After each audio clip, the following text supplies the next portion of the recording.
Are you enjoying the Mindset Playground? Well, visit my website at louannehunt.ca. That's louannehunt.ca and join the Insiders Club and be the first to know about all of the upcoming podcasts, the guests on my show, some tips and tricks on how to live a great life from the inside out, and of course, the Clarity Keys method, which is coming up in October. I can't wait to see you there. Sign up today.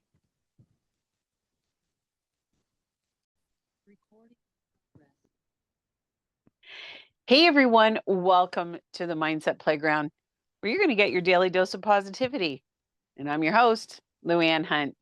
And I am so excited that you have joined me here today because I have another spectacular author who has written a really good book, and it's called Hurdle in Your Girdle. Hurdle in the Girdle, Hurdle in Your Turtles Girdle. in a girdle. Hurdles in a Girdle. I love the title. So, welcome to the stage, Pat Allen. Pat, how you doing today? Oh, great. Thank you for having me, LouAnne. Oh, this is going to be so much fun. I really, really enjoy your book. It's so good. And we're going to talk a little bit about that. I have to admit that I honestly thought when you told me that that was the name of your book, that it was going to be just, comedy Right. after laugh. And when I started reading it, I was so surprised, pleasantly surprised, I should say, that it was a beautiful, beautifully written nostalgia book. So, talk a little bit about your background. Well, if I can just mention the subtitle, I think um, holding life together when you're bursting at the seams, that's where the girdle idea came from. And I know a lot of people, I've been told, like, you're really in Irma Bombeck or you're so funny. But when I wrote this book, I was inspired after I had a life and death experience. And this was several years ago, about 4 years now. And I just, you learn when you get a second chance, you put those small things that never mattered anyway on hold, and you think, let's focus on what really matters in life. And I felt this calling, I really did, to help other women to overcome fear and move on to a place in their lives that bring them joy, because that's what I did. And we can start back at childhood if you would like, and my philosophy now on life, how it changed. When we're first born, I always say we came into the world crying. Uh, when we die, others cry. But what we do in between, we create. It's the choices that we make. And that's up to us. So, as a little girl growing up in the country, barefoot, climbing trees, I didn't know that the expectations society puts on you. I thought, I'm okay. We didn't have much money. If I got new shoes, I was so excited. So if you could see my closet today, you would get that. But the little things meant so much back then. But then when you get into high school and all the girls have all this other they have so much more than you, and you realize you're in the lower portion, because if your dad's not a lawyer, a doctor, or you don't have money, they make you feel you don't matter as much. So society does that to us. And if we don't have a real foundation of loving ourselves, that puts people into depression. It really does. And as a teenager, hormones, you're depressed enough, so you don't need that aspect of it as well. Um, but anyway, I went on to, I say I suffered from the Cinderella syndrome because we were all taught in my generation, some man's gonna come along, whisk you off your feet, the Prince Charming theory, and you'd always have an 18-inch waist and wear a tiara on your head. So all my friends were getting married at age 18, 19. So I was not quite 19 when I married the first time. And I talked myself into him because he was a good man. I thought he'll be a good provider. He's from a good family. But the piece that was missing, I was not in love with him. But I didn't even know what that meant at age 19. You have a teenage crush and then he breaks your heart. So you think that was what love's supposed to be, and I was rejected. So what's wrong with me? And I would really like to speak to these teenage and college young ladies to let them know if you learn to love yourself first, you aren't looking for someone to fill that void. And I guess deep down I was. But anyway, I endured this marriage. I had two great children, um, but I was married 14 years and I finally realized this is going nowhere. We're existing, but we weren't living. And again, it was, I think we are so, women are intuitive, much more so than men. So my intuition kept saying, is this how you want to live the rest of your life? Is this all there is? It was a mundane living situation. I could have tolerated it, but something just kept saying, is this how I want to live the rest of my life? And the answer finally was no. And I realized that after my dad died and I was 30 years old. And it just really knocks you for a loop. It's like mortality really is real. And I don't want my children, what I was doing, I was holding it together. We were, we didn't really argue. It wasn't an abusive marriage, but it was a loveless marriage. And I was showing my children, this is what marriage is, which was wrong because that pattern for them is they didn't see a loving couple. Now, my husband did adore me. It wasn't on his part, but yet, once you realize this isn't good, and I remember telling him, I want you to find someone who adores you so you can have a happy life, but it's not me. I have to move on. And that was tough. And this, I share that in the book, that he was determined I would come running back because I had no money. I worked two part-time jobs. My phone was cut off. I sat there and cried. I still remember that day. And but something inside just keeps saying, keep going, keep going. There's something better out there. That was my first real hurdle. And once you get that courage and you let go of that four-letter F word, FEAR, that controls so many women, like, but what if I don't make it? Fear loves to say that to you. But freedom says, honey, what if you fly? And you can fly. So Yeah. I gained strength. I did have some therapy during that time, and because I didn't know who I was at that age. I was playing the June Cleaver role, and a lot of your viewers have no clue who she was.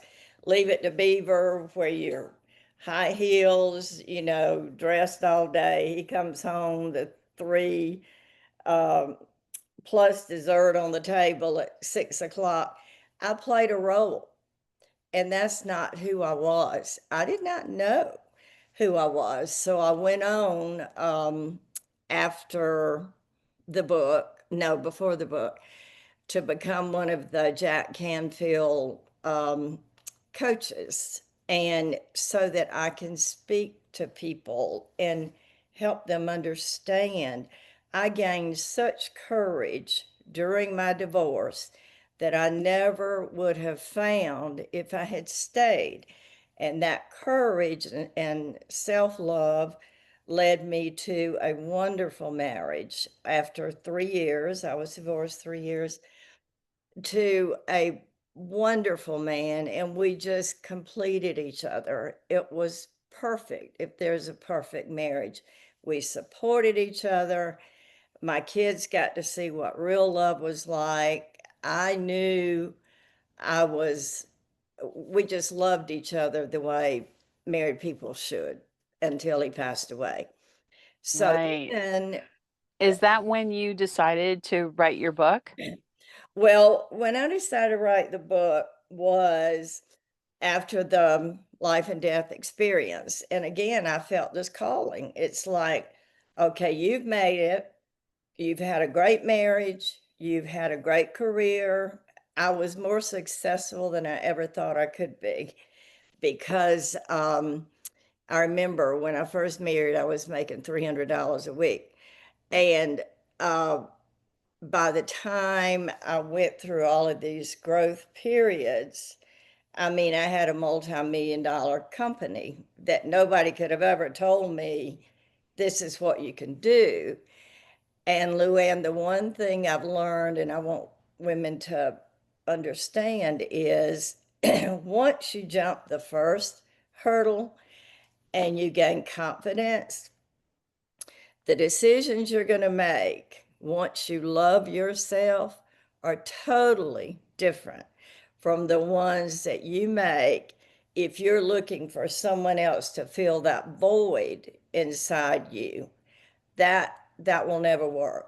It can't. You have to fill that void with love, and once you've got it in you, you can walk into a room with filled with CEOs, men and women, and you feel like you're the same as they are. You don't, Right. you lose that insecurity, like, oh, they're better than me.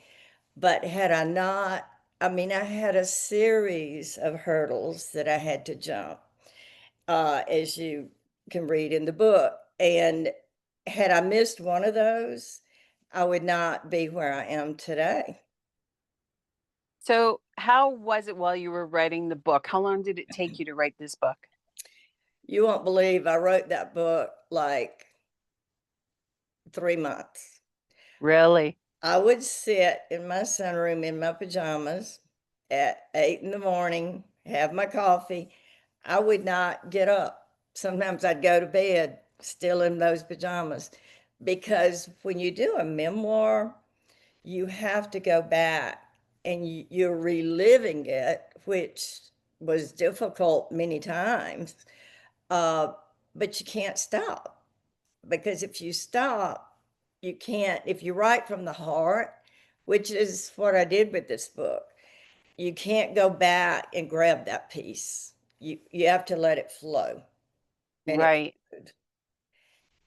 Wow, that's great. And, like, did you have like any times or situation where maybe you got a little bit of writer's block or you weren't sure how to word what it was that you wanted to say or anything like that? I did not. And people find that astounding. But again, when it's a memoir, it's all about you.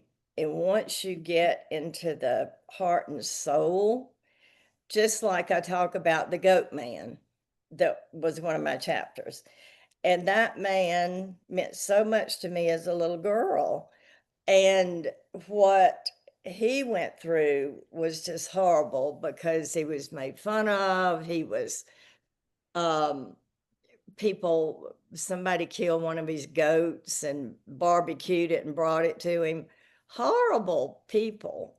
So, and one of the most profound, I think, that your listeners would enjoy when I was a little girl, I must have been, I don't know, 8 or 9 years old. And we, I grew up in this little bitty house. And I remember my mom and I were in the kitchen, and we had one of those little linoleum tables with the metal legs. You could hardly fit 4 people in our kitchen.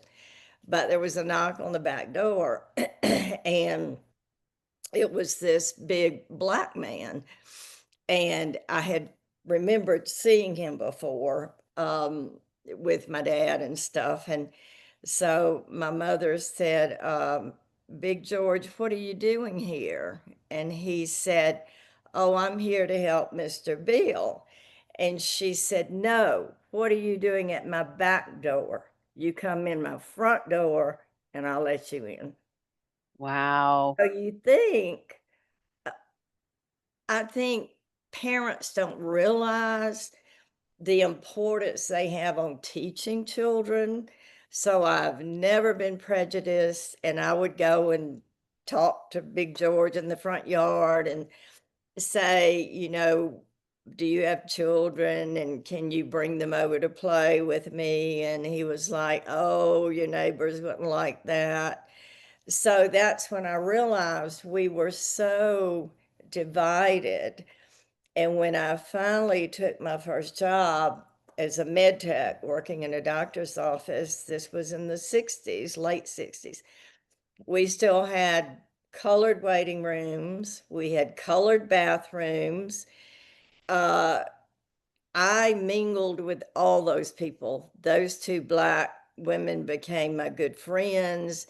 I would have lunch with them, sitting outside. But the whole thing is, the parental guidance, you have no idea.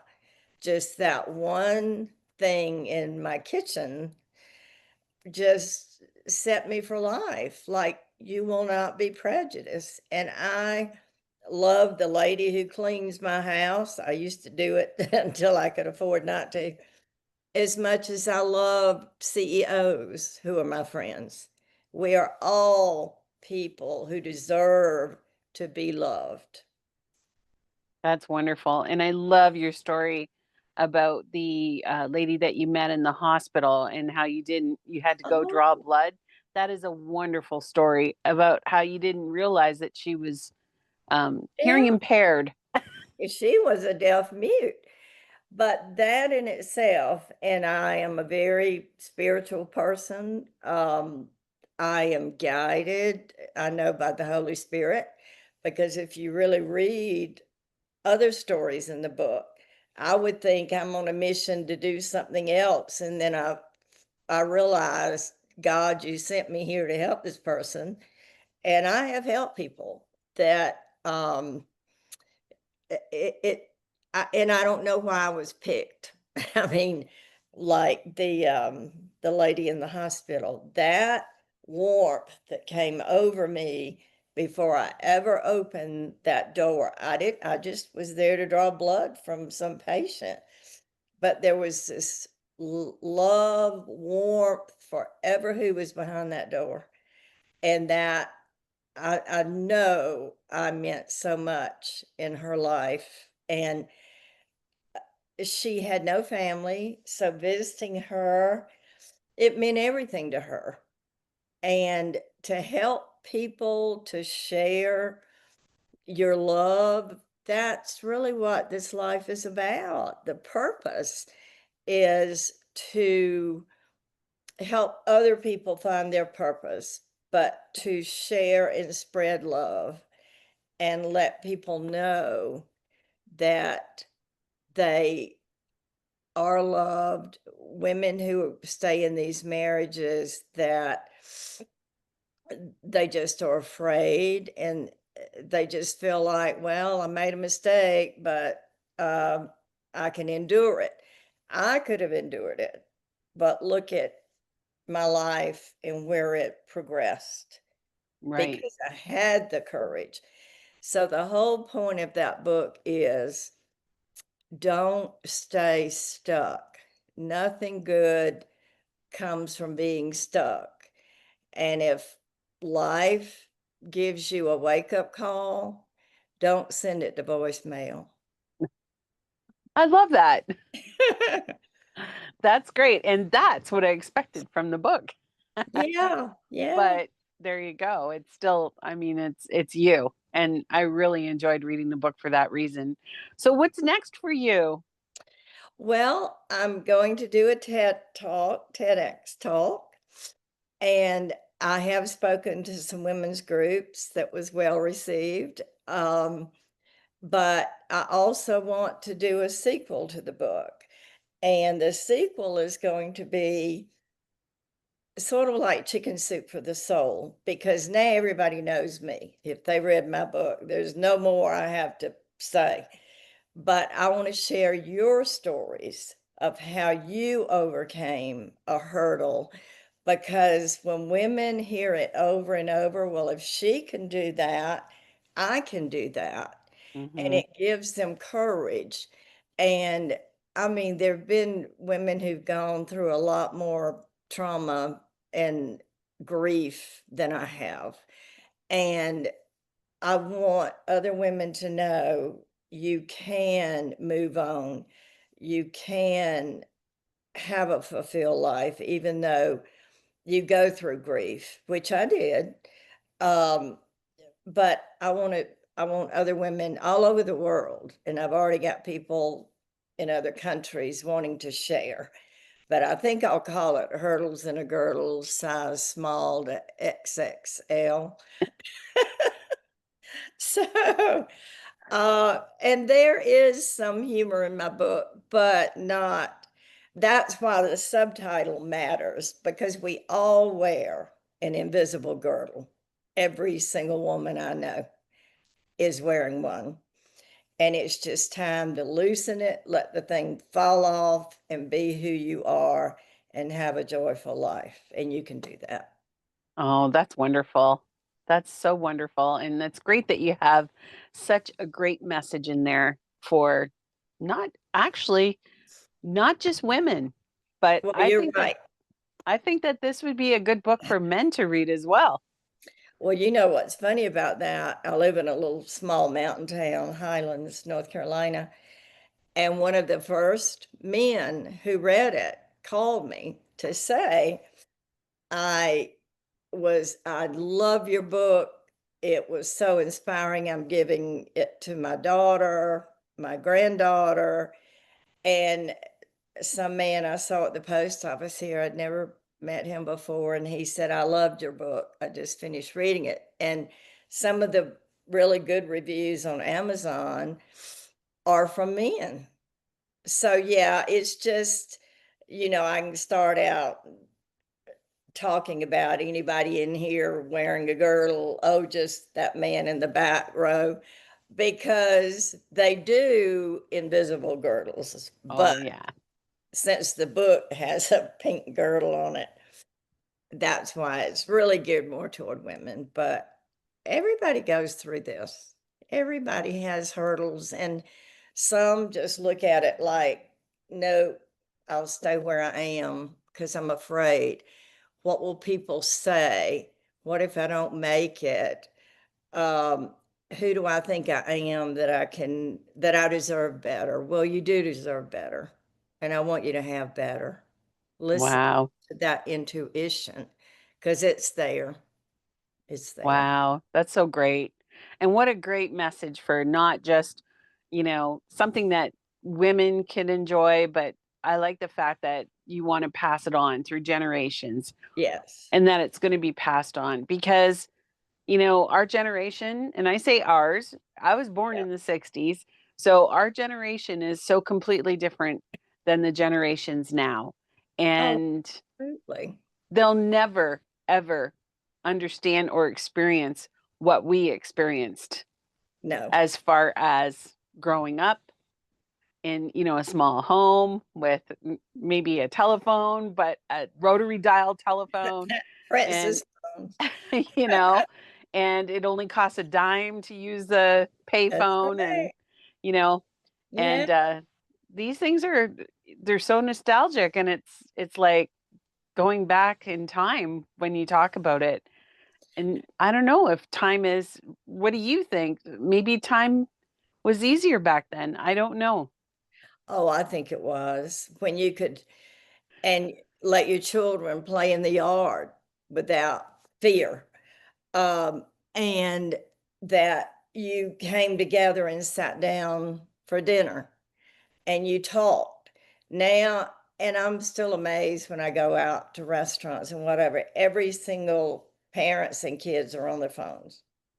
And it's like, do y'all not communicate anymore? That's what bothers me. Because if you think about this, salespeople, I don't think we're going to have any because they don't know how to talk to a person. They text. I remember when I first had my real estate firm and I had this beautiful secretary, and I mean, she was right there. I could see her. And she sent me a text. And I thought, what is this about? But that's that generation. They don't, they can't look you in the eyes and say, let's have a meaningful conversation. They want to text you. So I think text is not good for us.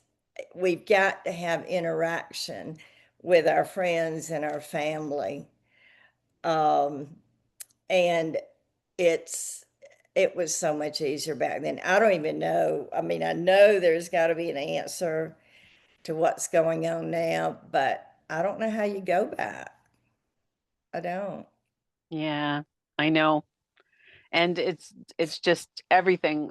If you think the pressures were bad enough, us growing up, Right. think about those pressures probably are like 20 times now with social media. Oh my gosh. And I can't even imagine. no, like I say, an influence are your peers as teenagers. So you think of teenage girls, they can be mean. So social media, and now all those girls look for how many likes they got. And if one of their best friends doesn't comment, it's like, oh no, she's mad at me.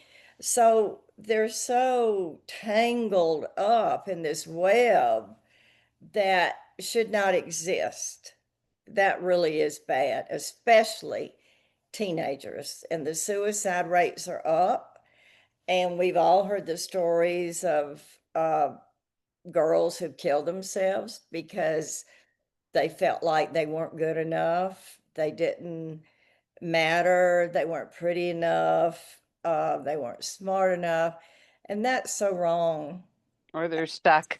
They're stuck in a There's, relationship, yeah, I, and that would be even worse in my opinion, because if you are in a bad relationship, well, that person has a lot more power to know exactly what you're doing, where you are, who you're with, well, you you're know. right. Yeah, and that's really scary too.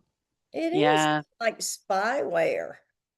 Uh, because yeah, you post that you're having dinner at this place or you're with somebody and then the others get upset and it's just intrusive.